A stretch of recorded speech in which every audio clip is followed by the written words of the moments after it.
בשביל להוסיף לנו עוד מנת חלבון, עוד מנת סידן, אנחנו נוסיף למנה שלנו גם קוטג' שעשיר בחלבון ועשיר בסידן, והוא גם טעים. ועכשיו יש לנו באמת צלחת שעשירה באבות המזון. יש לנו כאן את הפחמימה הבריאה, שהיא בעצם הלחם מקמח מלא שמצופה בחלבון שלנו, שזה בעצם הביצה.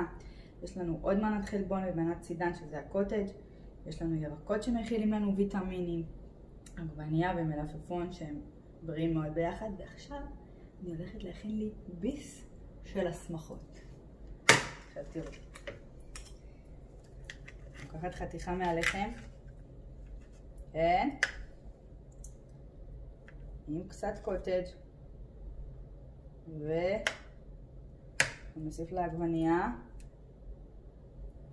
ולהתגרות. רוצו להכין מושלם. ביי.